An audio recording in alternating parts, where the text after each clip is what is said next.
नमस्कार विद्यार्थियों, ऑनलाइन कक्षाओं में आपका स्वागत है। विद्यार्थियों, हम भारत में जनसंख्या संगठन के प्रतिरूप को पढ़ रहे हैं। भारत में जनसंख्या संगठन के प्रतिरूप के अंतर्गत हमने भारत में ही ग्रामीण नगरीय संगठन, आयु संरचना और लिंग अनुपात को पढ़ा है। आज इस श्रृंखला को आगे बढ़ाते हुए भारत में हम साक्षरता प्रतिरूप को पढ़ेंगे।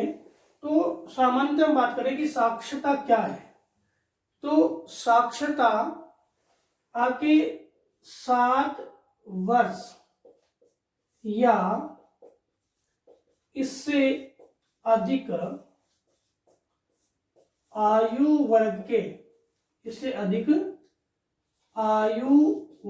के जो लोग हैं वो क्या कर पाए, पढ़ना जान पाए, लिखना जान पाए और गणितीय अभिगणना करना जान सके। तो यह प्रतिरूप कहलाता है साक्षरता। ये सामान्य परिभाषा के रूप में हमने जाना कि 7 वर्ष या इससे अधिक आयु वर्ग किसी भी जनसंख्या में वो क्या करे, पढ़ना, लिखना और गणितीय अभिगणना करना जाने, तो उसको हम क्या बोलते हैं, साक्षरता कहते हैं। क्या कहते हैं, साक्षरता कहते हैं। दूसरी बात, साक्षरता के संदर्भ में हम बात करें तो साक्षरता किसी भी देश के जनसंख्या के गुणात्मक पहलुओं को प्रदर्शित करती है। किसको प्रदर्शित करती है, गुणात्मक पहलुओं को प्रदर्शित करती है। किसी भी समाज के सभ्य होने का प्रमाण कौन देता है, साक्षरता देती है। और किसी भी समाज में आपके आर्थिक,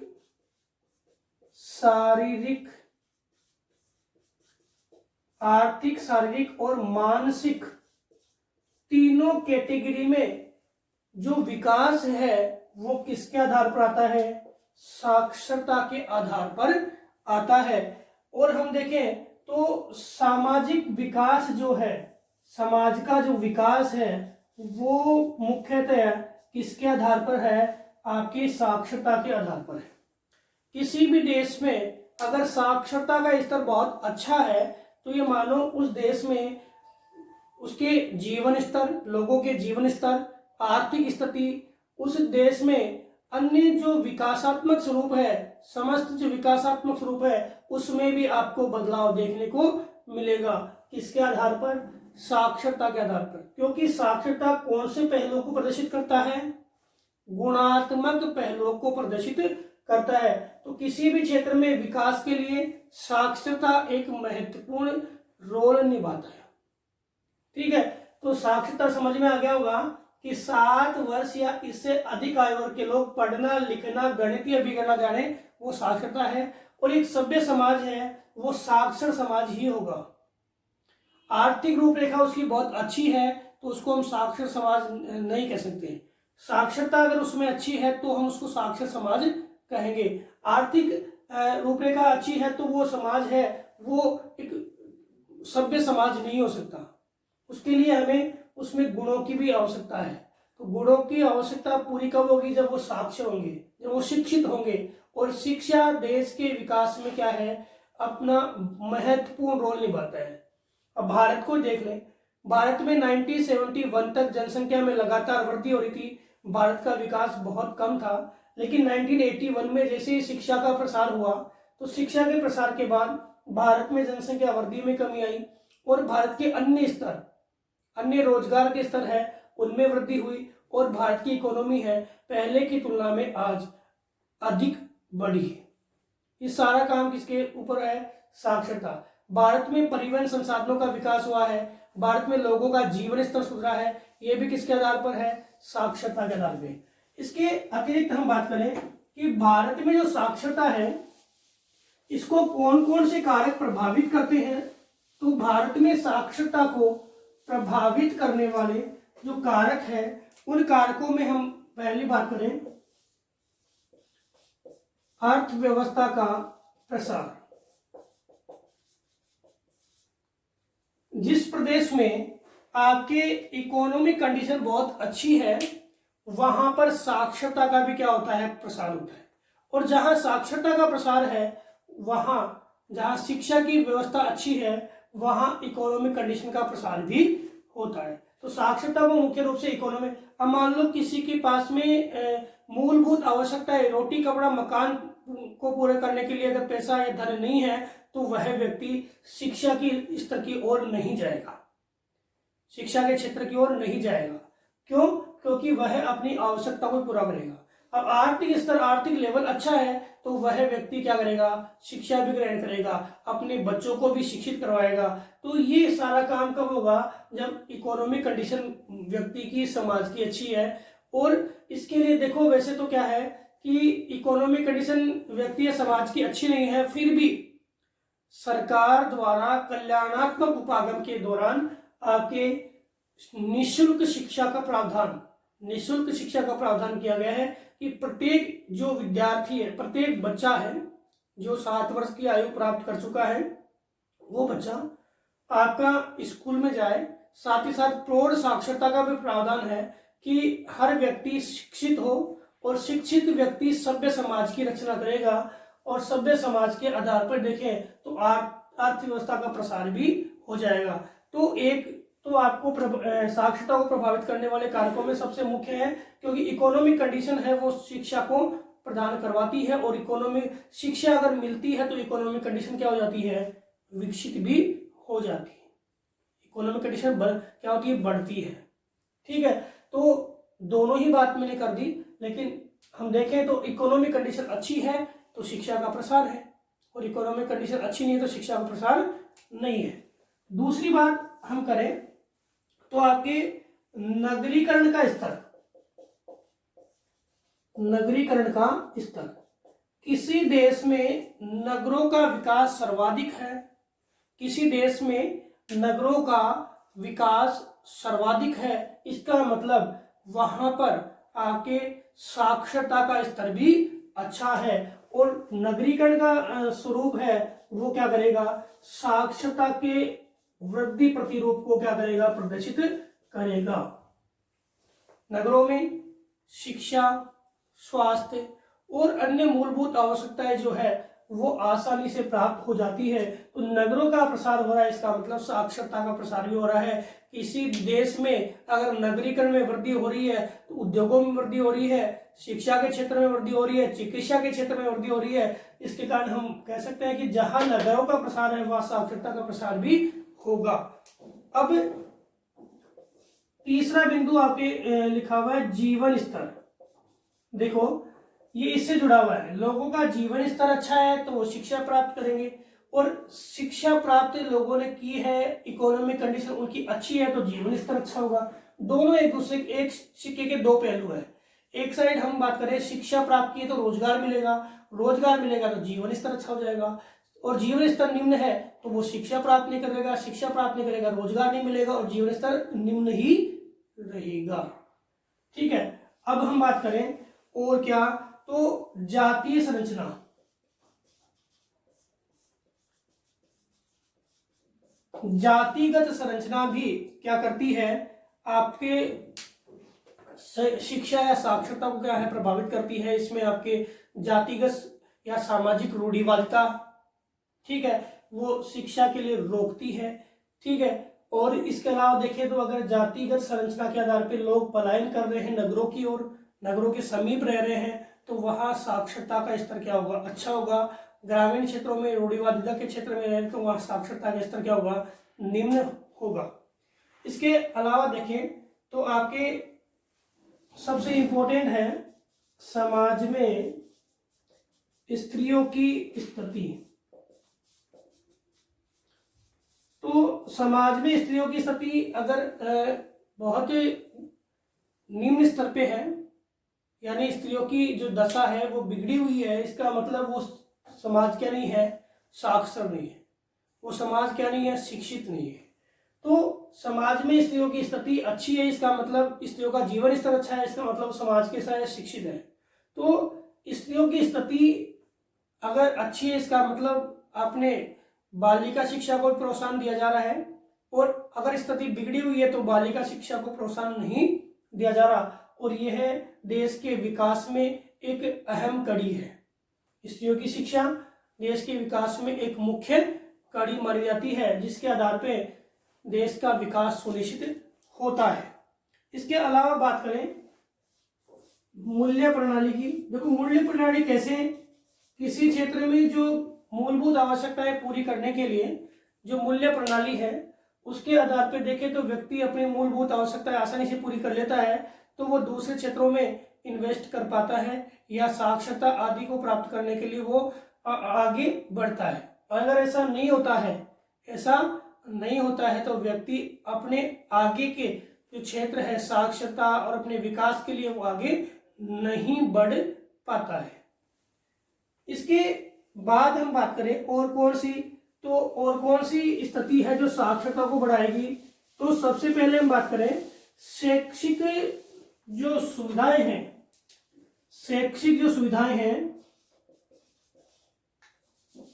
शैक्षिक सुविधाओं की उपलब्धता। देखो किसी भी प्रदेश में अगर शैक्षिक सुविधाएं उपलब्ध है तो वो प्रदेश क्या होगा, विकसित होगा।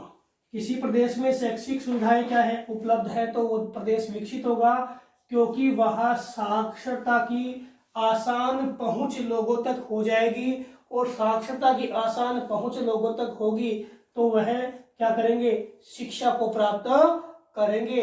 अगर साक्षरता की आसान पहुंच नहीं होगी तो वो शिक्षा को प्राप्त नहीं करेंगे। सीधा सा उदाहरण देख सकते हो कि ग्रामीण क्षेत्रों में तो आपके प्राइमरी या मिडिल स्कूल है, तो अधिकांश बच्चे जो है ग्रामीण क्षेत्रों में प्राइमरी और मिडिल स्कूल में ही पढ़ते हैं, उसके आगे की एजुकेशन नहीं प्राप्त कर पाते हैं। अब सरकार ने क्या किया है, प्राइमरी और मिडिल स्कूल के साथ साथ सीनियर और हाई सेकेंडरी स्कूल है वहां पर खोल दिए है।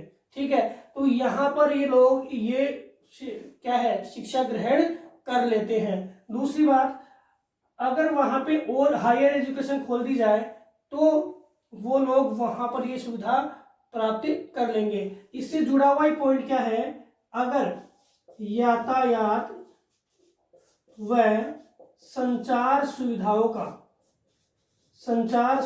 का प्रसार है तो व्यक्ति है वो अपने प्रदेश से दूसरे प्रदेश में जा सकता है और वो शिक्षा ग्रहण कर सकता है। आसान पहुंच है, क्योंकि ग्रामीण क्षेत्रों में जो बच्चे हैं उनको आसान यातायात या संचार सुविधा होती है, तभी है जो उनके माता पिता है वो शिक्षा ग्रहण करने के लिए भेजते हैं।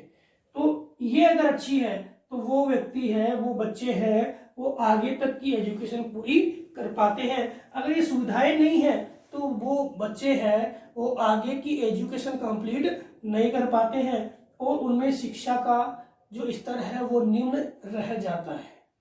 ठीक है, और बहुत सारे ग्राम ऐसे हैं जहां पे ये सुविधा भी नहीं है, तो वो ग्रामीण क्षेत्र है वहां पे लोग हैं क्या रहते हैं, अशिक्षित रह जाते हैं। क्या रह जाते हैं, अशिक्षित रह जाते हैं। इसके अलावा और क्या, तकनीकी विकास का स्तर। अगर तकनीकी विकास का स्तर अच्छा है तो लोग है वो क्या करेंगे, शिक्षा की प्राप्ति कर लेंगे। तो टेक्नोलॉजी अच्छी है तो क्या है, शिक्षा की प्राप्ति कर लेंगे, और टेक्नोलॉजी का अभाव है तो शिक्षा की प्राप्ति नहीं करेंगे।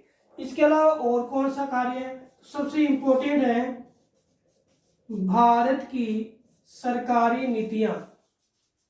भारत की सरकारी नीतियां, देखो सरकार है वो क्या लाती है, शिक्षा नीति लाती है, और शिक्षा नीति के माध्यम से भारत की जो सरकार है वह नागरिकों को अधिकतम सुविधा देने का काम करती है, कि नागरिक है अधिकतम सुविधाओं के आधार पर पढ़ सके और नागरिकों का विकास हो सके। इसके आधार पर देखें तो आपके मूल कर्तव्य में जोड़ा गया 6 से 14 वर्ष के आयु वर्ग के जो बच्चे हैं उनको निःशुल्क और अनिवार्य शिक्षा का प्रावधान किया गया। तो देश की जो सरकार है वो शिक्षा नीति के माध्यम से अलग अलग बदलाव करती है और अलग अलग बदलाव करके और देश के नागरिकों को एक अनिवार्य और निःशुल्क शिक्षा उपलब्ध कराती है, जिसके कारण साक्षरता का स्तर है पहले की तुलना में बढ़ा है। और कितना हो गया, तो 2011 की हम बात करें तो 2011 में भारत का साक्षरता स्तर है वो 74.04% हो गया। कितना हो गया, 74.04% हो गया। इसमें हम पुरुषों की बात करें तो पुरुष साक्षरता है वो आपके 82.14% और महिला साक्षरता है, महिला साक्षरता की अगर हम बात करें तो 65.46%। कितनी, 65.46%। पुरुष साक्षरता की तुलना में देखा जाए तो महिला साक्षरता द्रुत गति से बढ़ रही है। महिला साक्षरता में लगातार क्या हो रही है, वृद्धि हो रही है। इसको हम अपने इस दशकीय आंकड़ों के आधार पर देखते हैं तो देखें, ये समझ में आ गया होगा साक्षरता किन किन कारणों, कौन कौन से कारण हैं जो साक्षरता को प्रभावित करते हैं। शैक्षिक सुविधा अच्छी है, यातायात के साथ अच्छे हैं, तकनीकी विकास अच्छा है और सरकारी नीतियां अगर क्या है, अनुकूल है लोगों के, तो साक्षरता क्या होगी, बढ़ेगी। अगर ऐसा नहीं है तो साक्षरता में क्या होगी, कमी आएगी। अब इसके बाद हम देखें तो जो बदलाव है आंकड़ों का, उन आंकड़ों के बदलाव की बात करें तो भारत में 1901 से लेकर के और 2011 तक, 1901 से लेकर के और 2011 तक के कुल जनसंख्या, कुल साक्षरता प्रतिशत, ठीक है, और पुरुष और स्त्री दोनों प्रतिशत की बात करते हैं। 1901 में बात करें तो भारत की साक्षरता 5.35% थी। कितनी थी, 5.35% थी, जिसमें आपके पुरुष 9.83% और महिलाएं आपके 0.60%, यानी महिलाओं की साक्षरता बहुत ही कम थी। लेकिन 1911 में बदलाव देखो, लगातार साक्षरता स्तर बढ़ रहा है। 5.92% साक्षरता हुई कब, 1911 में 5.92%। और यहाँ पे हम देखें तो पुरुष साक्षरता 10.56% और महिला साक्षरता 1.05%। अब हम बात करें कि यहाँ महिला साक्षरता बहुत कम है जबकि पुरुष साक्षरता यहाँ पर ज्यादा है। लेकिन आगे के दशकों की बात करें तो महिला साक्षरता ने काफी ज्यादा क्या की है, वृद्धि की है। किसकी तुलना में, पुरुष साक्षरता की तुलना में। अब हम 1941 भाई इंपॉर्टेंट जो अपने दशक है उनकी बात कर लेते हैं।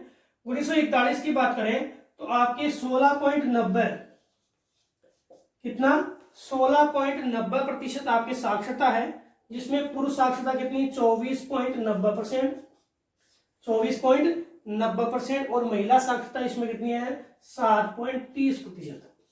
तो 41 में भी, यानी स्वतंत्रता प्राप्ति के समय में भी, 1947 में स्वतंत्रता हुई, उसके लगभग उसी दशक की बात कर रहा हूं मैं, वहां भी भारत में महिला साक्षरता का प्रतिशत बहुत ही कम है। इसके बाद देखें 1961 में भारत की साक्षरता में अचानक उछाल आया और 28.30%, यानी ये जो साक्षरता है वो द्रुत गति से बढ़ी, 28.30% हो गई। और जिसमें पुरुष आपके 40.40%, स्वतंत्रता प्राप्ति के लगभग आपके 2 दशक के बाद, और महिला साक्षरता यहां पर भी 15.35% है। तो हम देखें महिला साक्षरता में इस दशक में लगभग आपके क्या, दुगनी वृद्धि, मतलब ये 2 गुना बढ़ गई। 41 से 61 के बीच में महिला साक्षरता कितनी बढ़ गई, 2 गुना बढ़ गई। अब हम बात करें 1981 की, तो 1981 में आपकी साक्षरता जो दर थी वो थी 43.57, कितनी, 43.57, कितनी थी, 43.57, जिसमें पुरुष साक्षरता थी 56.38।